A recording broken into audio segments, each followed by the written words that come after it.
Hello and welcome. I'm Dr. Gregory Offer from Imperial College London. I'm the PI of the Faraday Institution Multiscale Modelling Project. I have great pleasure to introduce our presenters today who have been presenting their experimental work. We've had over 10 presentations that hopefully you've had time to watch over the last week. The session is chaired by Professor Emma Kendrick from the University of Birmingham, who will also be managing the Q&A session. So over to our speakers, who will either introduce themselves briefly when they're asked the first question, and I'll let Emma take over from here. Okay, thanks, Greg. Well, welcome to this multi-scale modelling session on experimental aspects of parameterization. In here, what we've been doing is showcasing the work, particularly on the experimental aspects, looking at electrodes, electrolytes and cells. And you'll see from the presentations that have gone up, we cover quite a lot of the different aspects of the cell manufacturing and performance properties and the extrapolation of data from experimental results. In all cases, what we're doing is trying to parameterize these multi-scale models accurately. And you'll see as a running theme through all of these presentations that actually it's the accuracy sometimes that we need to control or be slightly more aware of in the extrapolation of data and the consistency of the data across the project in the institutions. So what I'll ask is that whenever I ask a question first to our speakers, can they give a bit of a introduction to themselves and then answer the questions that we have. As we're going through the session, if you'd like to ask a question, please press the live event Q&A, type a question in, and we'll try and incorporate those into our discussion as we go through the next hour. So the first question I'm going to ask is to Dr. Anisha Patel. Anisha's been working on the single layer pouch cells, and we were talking about accuracy and reproducibility of the cell tests. And one of the things I'd wanted to ask you was, what do you think are the key aspects for the testing and parameterization that need to be unified across the institutions or within the institution? And we'll take it from there. Anisha. So some of the things that we identified was the way we assemble our cells. So we created a rig to mount our cells, which was easy, and therefore we could ensure that other people can copy this type of setup, and that we wouldn't have people experiencing variability in pressure on the cells, for example. And also we use the thermal interface material to ensure that we had uniform temperature across the cell, and the details of how to assemble it was shared with all the institutions to ensure that we were trying to minimize the variability in just the assembly. And then other things would be things like the actual testing procedure. So we did discuss things like C rates, conditioning of the cells, and also things like how we connect our cells. So a lot of it was to do with assembling and testing. That's great. If you want to just give a bit of an introduction to yourself. Oh, I'm so sorry. Yeah, hi, I'm Anisha Patel. I'm the lab manager, and I'm a researcher at Imperial College. and I've been working on the Lion's Layer project with Dr. Sam Cooper and with Emma Kendrick. And I've been doing a lot of the single layer testing at Imperial, and we've been looking at not only cell-to-cell variability, but also the effects of temperature, and our aim is to look at degradation of single layer cells as a function of temperature also. Yeah, thanks, Anisha. Sam, I'm going to bring you into this conversation too, because I know from experience that getting the testing correct across all the institutions has been a challenge, let's say. Do you think there's been many learnings from this, or what are the learnings that we've had from trying to get every institution to do the same thing and get a consistency across the testing and evaluations? Thanks, Emma. That's a great question. So my name's Sam Cooper, and I'm a senior lecturer in the Dyson School of Design Engineering at Imperial College London, working with the rest of the Lion's Layer team. Yes, there has been learning, and some of it's been quite painful. I think one of the interesting things within the battery community is that we are all aware of a sort of major problem in the literature, which is that comparing any kind of electrochemical data between papers is risky business. And this is partly evidenced by the fact that even within papers, when people do take the time to repeat some of these very difficult measurements, they see quite significant amounts of variation often. And through having this sort of large collaborative effort, kicked off by the Faraday, we've had the opportunity to discuss this between institutions in a quite a frank and positive way, and we knew it was a problem, but we perhaps couldn't put a number on what the size of the problem was, although I think some of us were already quite had a healthy concern, and so to try and address some of that, we set off a multi-institutional correlation study to try and understand what the impact of doing your experiments just at a different place, even if you're trying to do exactly the same experiments as others, what that impact would be, and whether we could relate that to the institutions in a consistent way, and whether we could make that a function of the severity of the testing conditions, for example, so perhaps temperature and C rate. And I think the very instructive outcome of the first round of testing was that we actually weren't able, I don't think there were any two institutions in the first round of testing who managed to do exactly the same protocol as specified in the instructions, and that sounds a bit awful in some ways, but I think that's a great result, and will make us all more better. We'll be better scientists for it, for having reflected on just how tricky it is. I think that's also potentially a result of the way that the instrumentation is currently designed, so that you can't easily send a sort of open source testing format between different types of potentiostat. And so they're currently sort of lovingly written into tables or out in prose, and then someone copies it into the particular format that their particular machine requires. And of course, that's prone to a huge amount of copying error. So that's one of the sources of error, but I think we were also initially more looking towards the kind of more subtle sources of error, like slightly different setups in your thermal chamber or different welding of your tabs and all these things that we're aware of and take time to do well.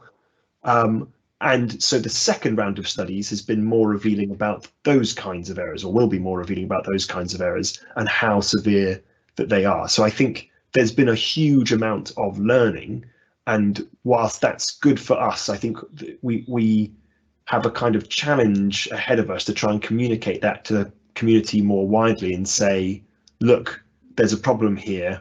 How do we go about, as a whole battery community across the world, how do we go about applying some forms of standardization that would allow us to actually make interesting conclusions by comparing studies? Because I think we can now pretty confidently say one shouldn't. If you've got two different papers and they've come to two different conclusions by testing cells apparently in the same way, well, that might just be because of random error caused by different testing setups.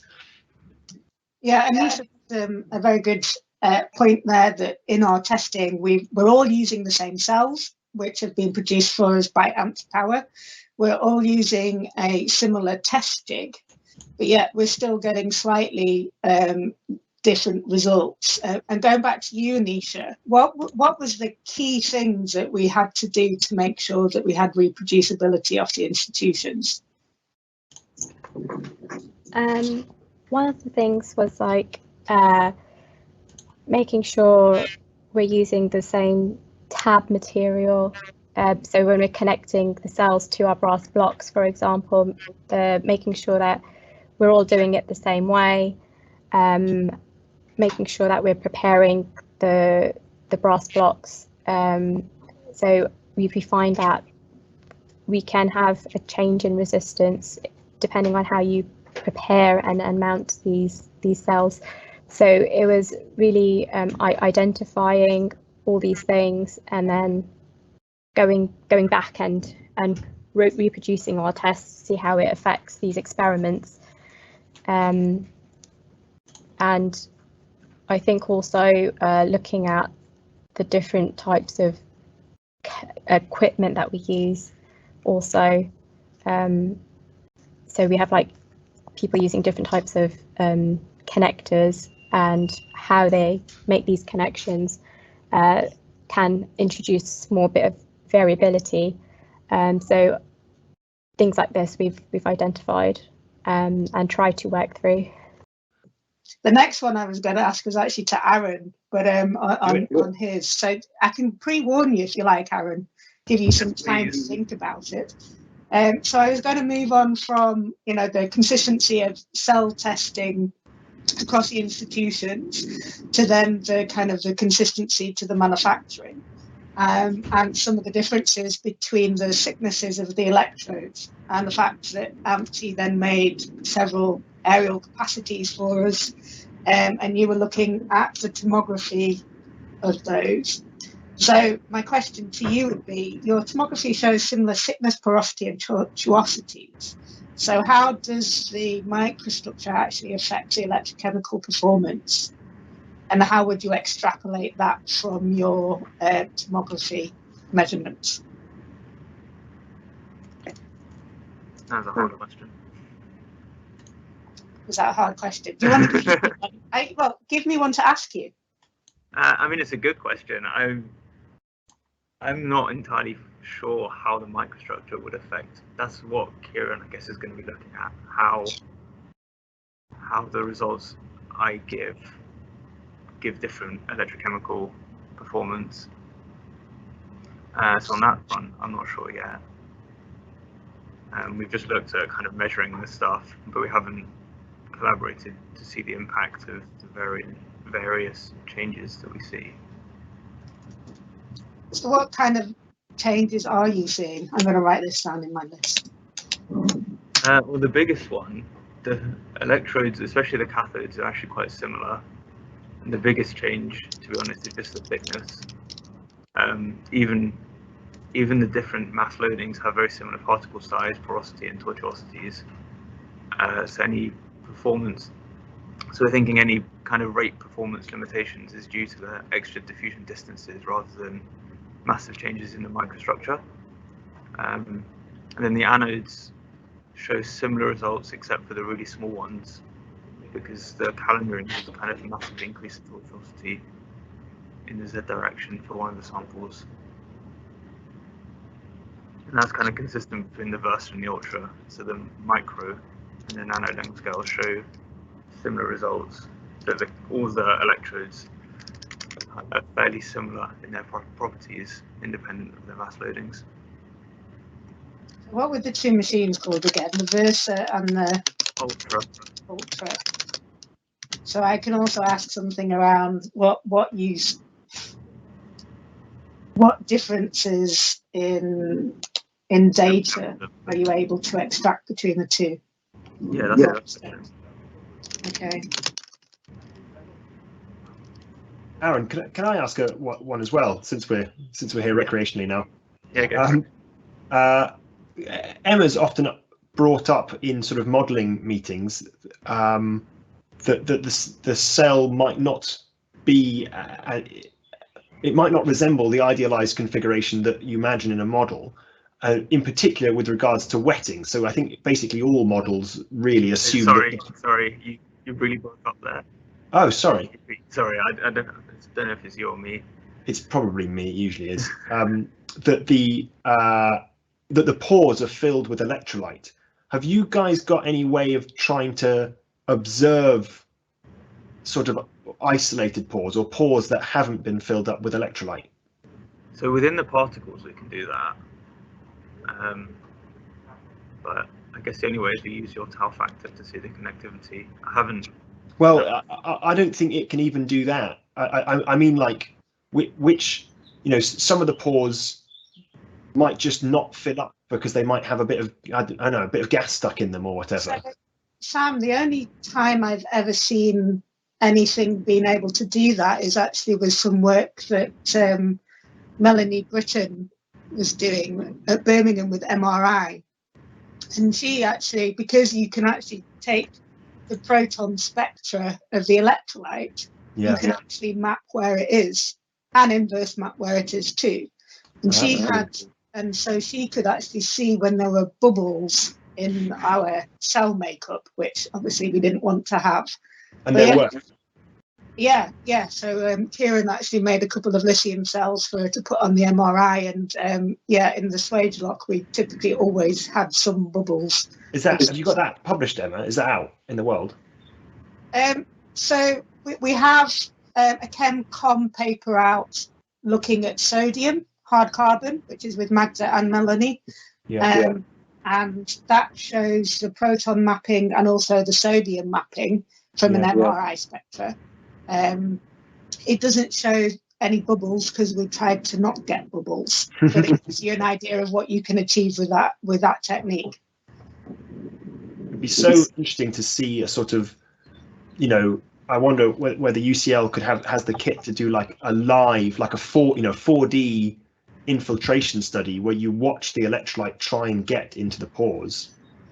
Because I guess the MRI wouldn't have the time resolution to do that, so you could only do it after the fact. So we did try and do some in situ measurements as well. Any luck?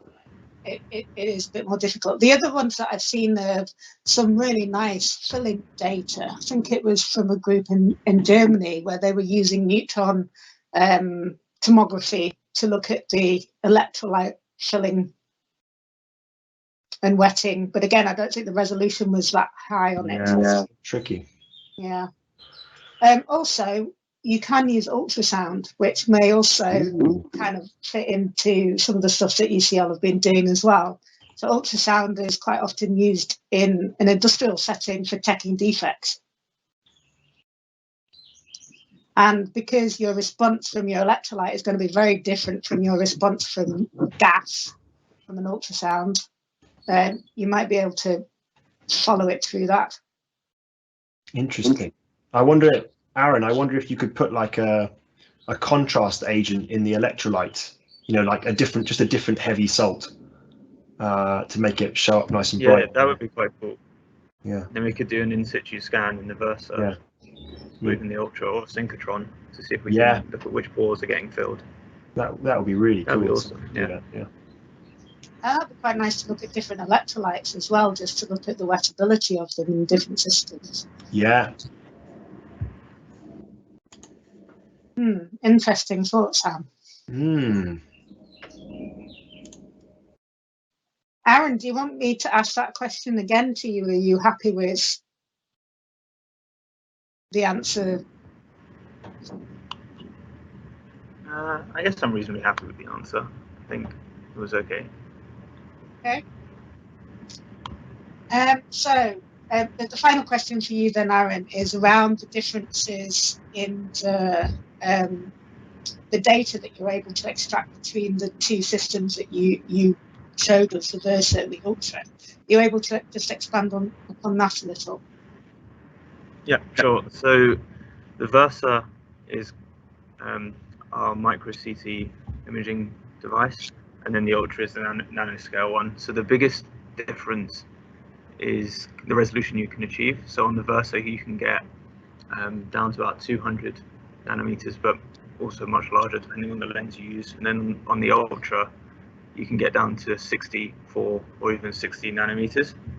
And then so the increased resolution comes at a cost that you have to image a smaller region. So when you image with the Ultra, you have kind of greater resolution, so you can see finer details within the particles, you can see some of the internal voids, and you can also quite clearly see the binder in certain scans, as well as kind of internal cracks running through the particle. But then the trade-off is you can only image a couple of particles in a much smaller volume. So then if you use the Versa, so the MicroCT, you kind of lose some of the detail within the particles, and it's more difficult to segment out the binder phase, but you get a much larger region. So if you want to get kind of an electrode's property, it's much better to get kind of this larger region and kind of more representative volume.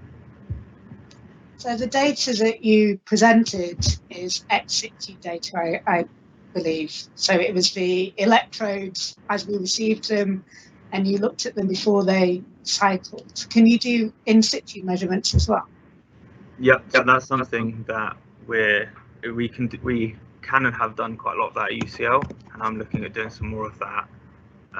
So in situ with these electrodes and then other electrodes, so we can look at how the microstructure changes through cycling, and we can also kind of track how the particle health changes as we do different types of cycling conditions. Okay, thanks, Aaron. Kieran, Aaron, I never got you to introduce yourself. Do you want to just give a bit of an introduction to who you are? Oh yeah, sure. My name is Aaron Wade. I am a PhD student at UCL in the Electrochemical Innovation Lab. This is my third year of research, and my kind of research area is using X-ray tomography for either model parameterization or kind of crack detection and quantification within NMC cathodes. Thanks. Okay, Kieran, I've got a couple of questions for you. Do you just want to give a bit of an introduction to yourself, and then I'll ask you a couple of things about your work too? Yes, that sounds good. So thanks for the introduction, Emma. My name is Kieran, and I'm supervised by Emma at the University of Birmingham. And my research to date has been looking at the parameterization of physics-based models. And in a way, these models are sort of a step change from what's used in industry currently, which is equivalent circuit models, just because you can look at the internal states of a battery and get more fidelity into the workings of it. Okay, so what kind of accuracy are you aiming for for your parameterization work, and what errors do you or differences do you need to be aware of when you're developing your testing methods? Thanks, Emma. That's a good question, because as a parameterizer, we need to be aware of the errors. And I guess it's good to unpack the second half of that question. What errors do you need to be aware of? And there are three main errors. So errors in the theory, errors in the methods, and also errors or human errors. And as a consortium, we're trying to address the human errors, which is, say we run the same experiment with the same conditions at different universities, what errors are there and how we can eliminate those, because it's important that we try and eliminate these errors because they do propagate into the parameterization and then into the modeling. There are also errors in the theory, and these are more difficult to eliminate because when we say quantify the diffusion coefficients, we know that there is a very complex microstructure, but we don't really take that information into account. We assume that we have a homogeneous electrode made up of spherical particles. So in a way, it's more important that we include some of that dynamic behavior, as in take into account the complex microstructure to calculate some of those parameters. But in terms of the theory, sometimes it's better to not truly eliminate everything because it's important that the parameterization process is simple. And then the last error, which we spoke about briefly with Aaron, is the errors in the methods. And depending how we try and quantify certain parameters using certain methods, each characterization technique does have its own caveats. So it's important being aware of each technique we use and what caveats it has. And no parameterization procedure is perfect, and there always will be errors. So coming back to the first part of the question, what accuracy do you require for parameterization? Really, we just need something that's good enough, because with so many errors, it's very hard to eliminate them. And with a cell that has an unknown composition, you're never going to truly get a reliable quantity for every single parameter. And when we actually come to do the comparison to the simulations with experimental data, we can do tuning. So it's important not to get worried about the individual accuracy of the experiments, because we can tune those errors. So good enough is the brief answer to your question. No pun intended. So when you develop these testing, I mean, you showed in your presentation some electrochemical test works and some electrothermal testing. How do you go about designing an accurate test? So when it came to us designing the experiments, the most important thing was that we didn't want to redesign the wheel, because a lot of the characterization techniques we had used previously they're being made, I guess they've been publicized by other research groups and made quite robust. So we didn't want to completely redesign a method. We just wanted to take something from literature and improve it slightly to get more reliable data. So for example, when we came to do some of the electrochemical tests, in literature, most people used half cell configurations, but we thought by introducing a reference electrode, we could get more meaningful and stable data, and this was found to be true. So when we're designing an experiment, we look at literature and see what the best practice is, and just try and slightly improve on that to get more meaningful data for these experiments. Okay, thanks, Kieran. Thank you, Emma. Adam. Hello, yes, I'm here. Yeah, okay. Do you want to give a bit of an introduction to yourself and your project? Yeah, of course. So, hello, my name's Adam. I'm a first-year DPhil student at the University of Oxford, and my supervisor is David Howie. And so I'm looking at characterizing batteries and using nonlinear impedance spectroscopy. Okay, so I quite enjoyed looking through your presentation. We use quite a lot of impedance techniques ourselves. Your work is very much expanding our current tests out into other aspects of nonlinear impedance. So we also had some questions come in from some industrial partners as well. So in terms of your nonlinear EIS test, what physical parameters do you think nonlinear EIS may be able to characterize in the future? Thanks, Emma. So the work of Merbach and Schwartz in 2017 has already shown that nonlinear EIS may be able to parameterize asymmetric charge transfer, which I mentioned in my presentation. And alongside this, the second order harmonics also show links to the second derivative of the OCP, which is another parameter that's not identifiable from traditional EIS. So this hopefully will allow for better estimation of SOC if that information can be captured correctly. Can you relate the kind of the second order and the third order characteristics to physical properties within your cell? So currently the people have only managed to achieve this by looking at models and varying the model parameters and seeing what effect that has on the second and third order harmonics. But hopefully that should be able to be kind of reversed and go from the second and third order harmonics in real life and then work backwards to the parameters that we are looking at. And another question from David White from Danica. Which high-level cell attributes do you think nonlinear EIS will help industry to differentiate between cells on? So on the subject of high-level cell attributes, we kind of see the goal of nonlinear EIS is to build better models and so that in itself would hopefully have some kind of fundamental link to some high-level attributes. Actually, nonlinear EIS by itself doesn't directly link to anything like that. So at this point, I'm not really sure. Okay, so essentially you're kind of just exploring a new technique to see where it can take you. Yeah, exactly.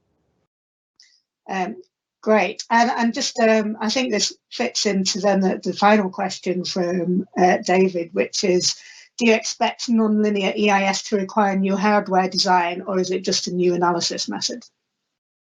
So the hardware is all available to do nonlinear EIS, but it's not necessarily optimized. The biggest issue with nonlinear EIS is that to measure the higher order harmonics, you're often running quite close to the noise floor of whatever system you have. And so basically you just want to be able to maximize signal to noise ratio.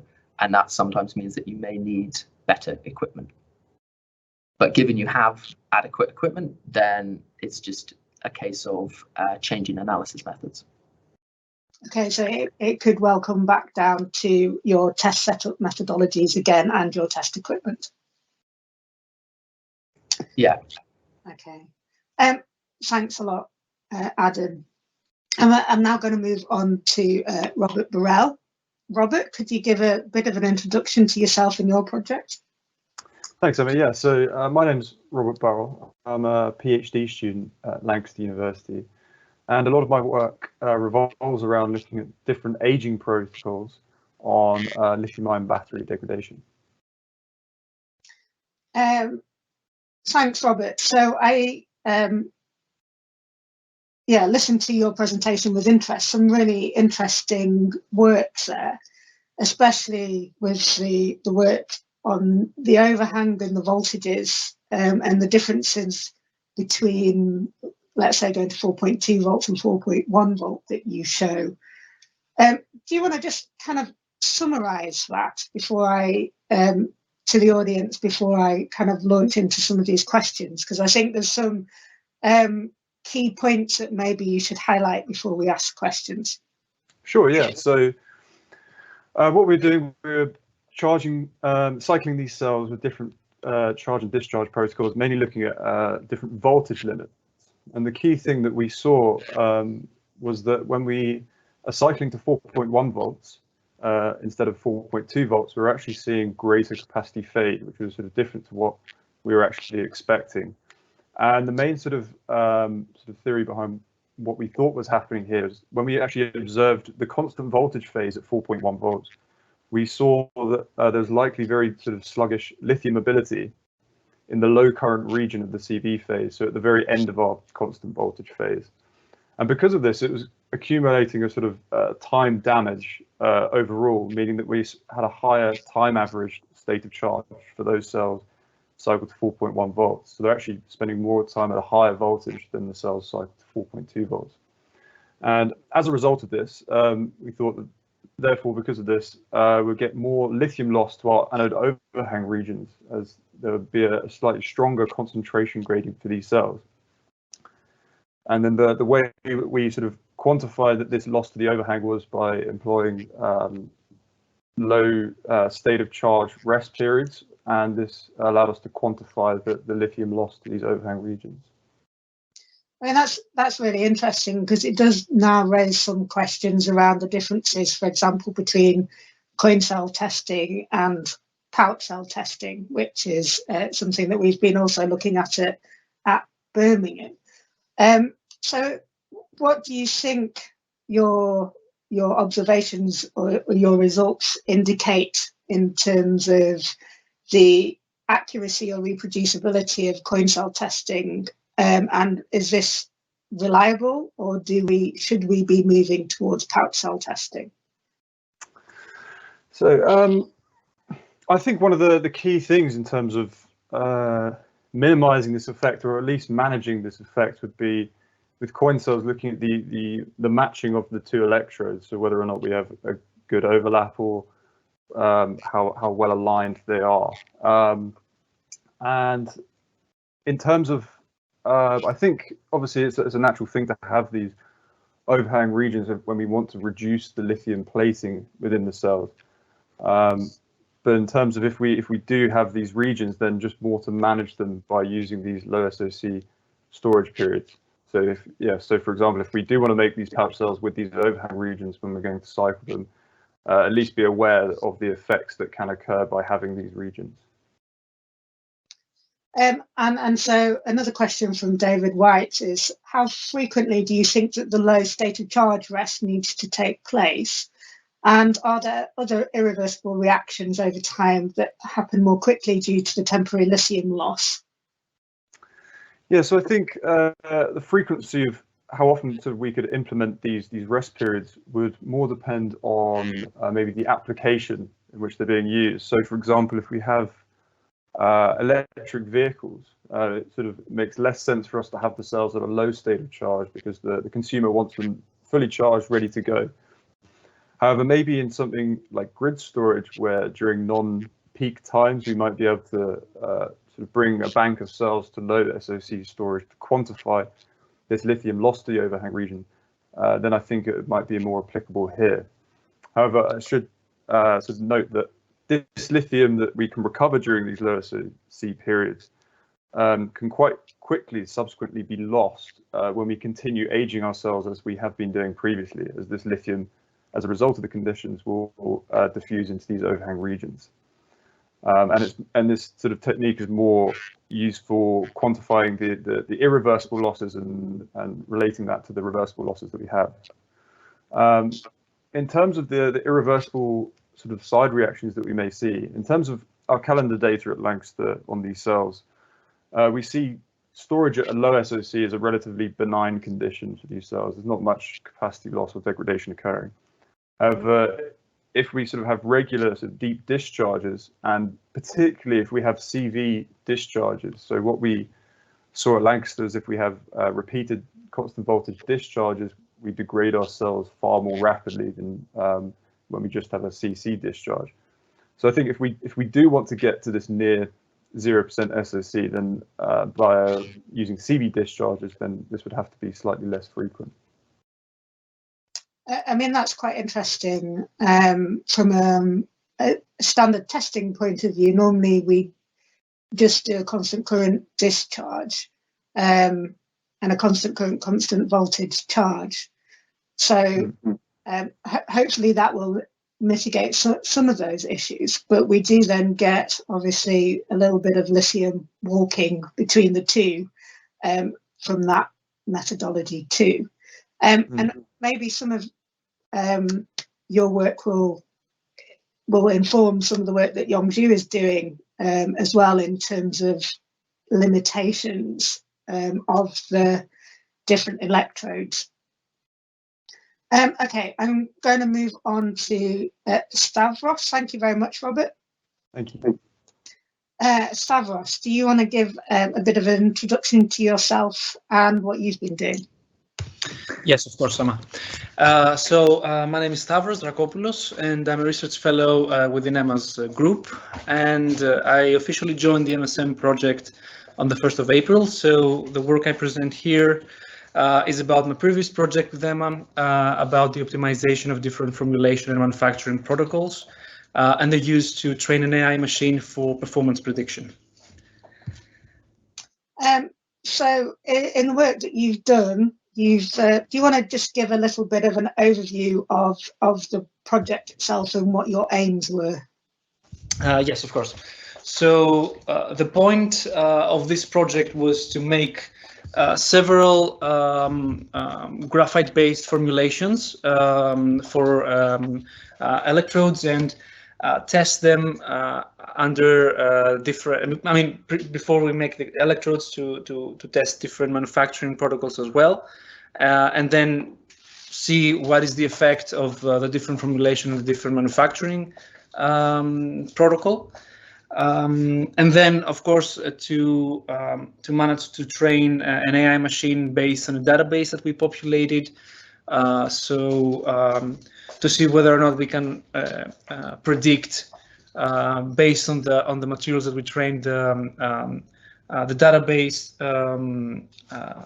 to predict improved electrodes within this type of electrodes.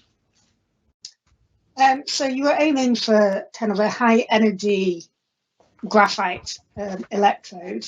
Yes. Yes. And developing different manufacturing protocols to kind of enable this.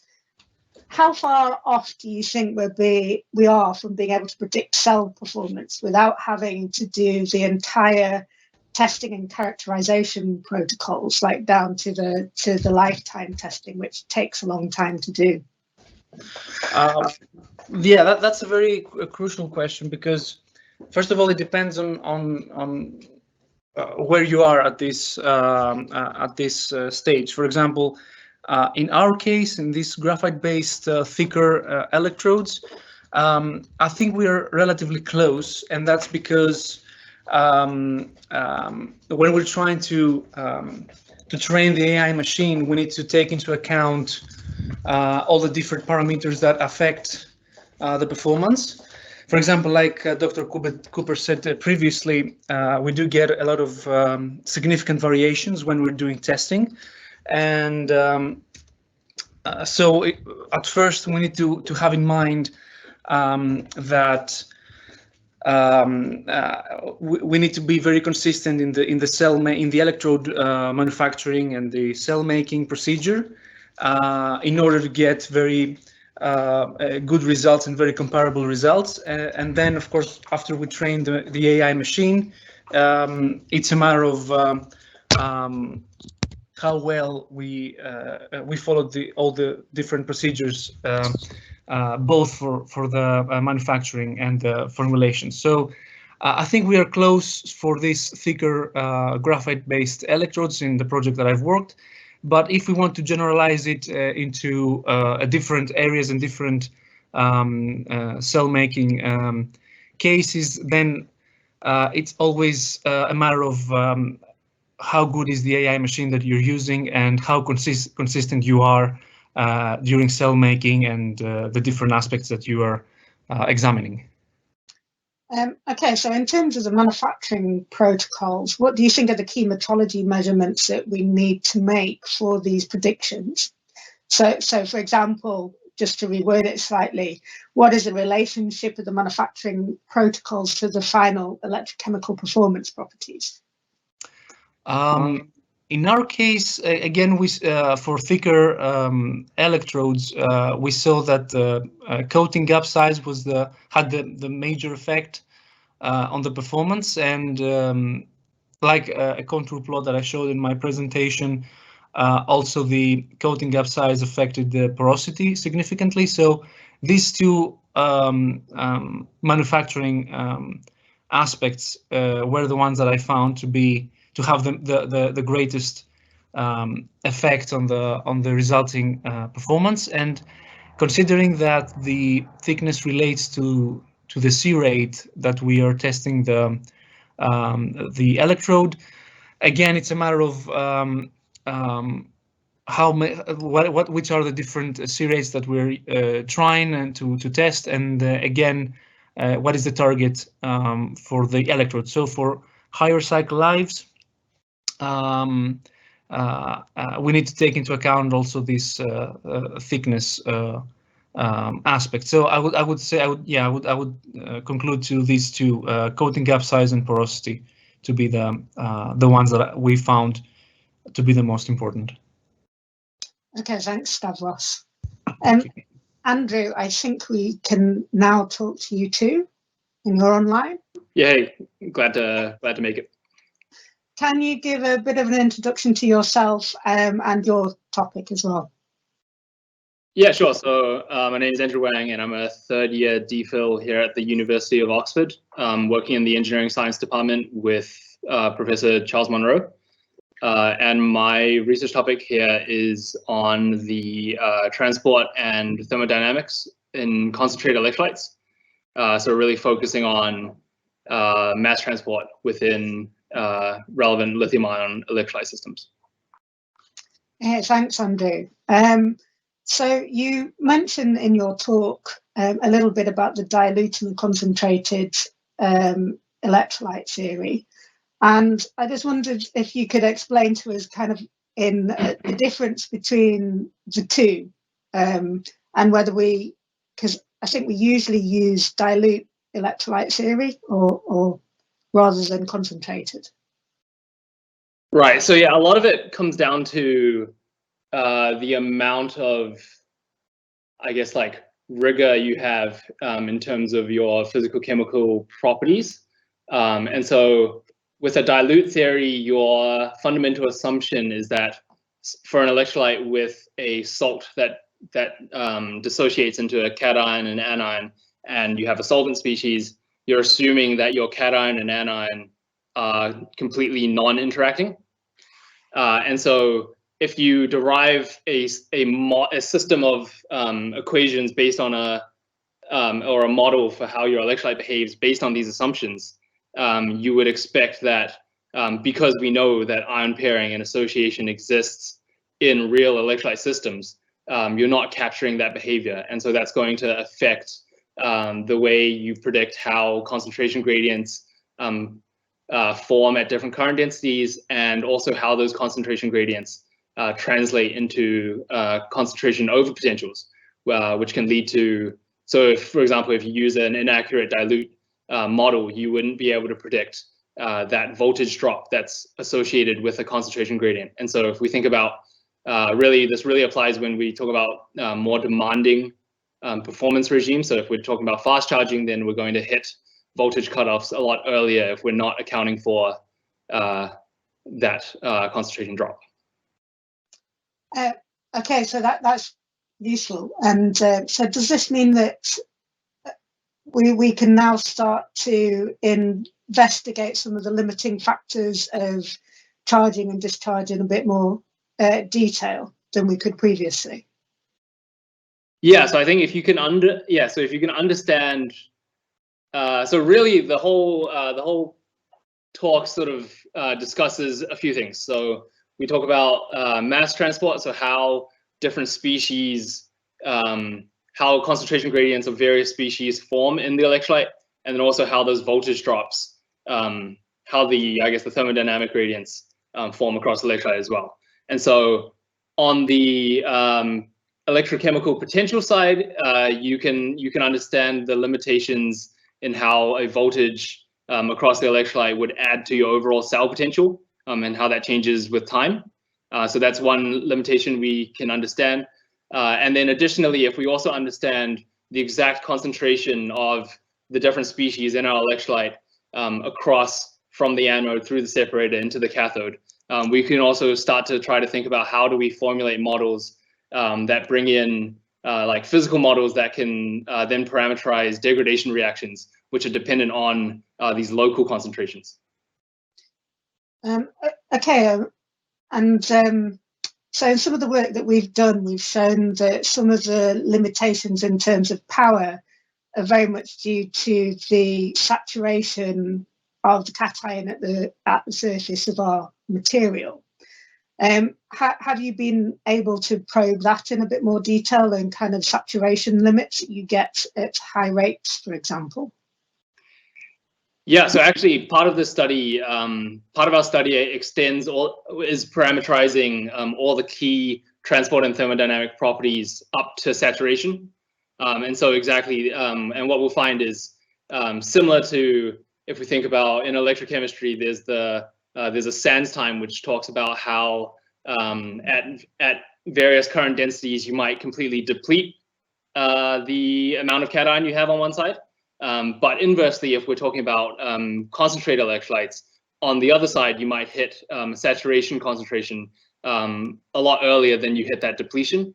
And so because we understand the full spectrum of concentration dependent properties, we can predict either end of those limitations instead of using an extrapolated set of properties. Thanks, Andrew. That may give us a little bit more insight also into some of the differences on charge and discharge, for example. Okay, and finally, I think Yongzhu, can you give a little bit of an introduction to yourself and your project? Yes, Emma. Hi, I'm Yongzhu, the postdoctor in Emma's group from October 2019. The research I'm involved is about the parameterization of the half cell. So in this way, I'm trying to predict the full cell voltage from the parameters in the half cell. Yeah. Okay, and in your talk, you're presenting some of the work of the coin to pouch cell validation as well as the PTD model. So from your work, how likely is it that we can actually predict the performance properties of a full cell in a pouch configuration from coin cell data? Yeah, so currently we have already got all the parameters from half cell. So it's high possibility for us to predict the full body cell data from the half cone cells. But we need to make sure they have the same spectrometry between the half cell and full cell, because the spectrometry is related to the concentration in lithium concentration in the cathode and anode. Yeah, so we need to pay attention to the spectrometry in the cone and pouch.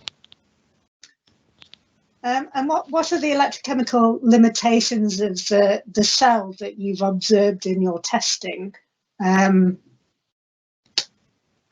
is full parameterization always required for these models, for the PTD model? So for example, you've done some work that shows that graphite is likely the limiting electrode. So could you just parameterize the graphite electrode for the models, or do you actually need to parameter both sides, even if it is just graphite that's a limiting electrode in this case? Yeah, thanks for your question, Emma. So about the question, we have compared the diffusion coefficient and exchange current density in the half cell, full cone cells. So from the results, we can find the transport of lithium ions means that's the diffusion coefficient, and the consume of lithium ions, and means exchange current density is closed by the anode. So that means the transport of lithium ions and the exchange current density is limited by the graphite. Since I think it's possible we can put the parameter from the half anode to mimic the voltage in the full cell. We need still to consider the stoichiometry, the diffusion coefficient, exchange current density. Okay, thank you. So I'd like to just thank everybody for joining. It's been really interesting for me to go through all of the presentations that you did and learn a little bit more detail about some of the work that you've been doing. But it's also useful just to highlight that the parameterization that we're doing not only helps in terms of a final PTD model, which can go into describing how a cell works or a cell ages, but it can also be used for manufacturing optimization as well. So I'd like to thank everybody again, and if you'd like to send us any more questions, we can forward them onto the panel separately afterwards. Thank you very much.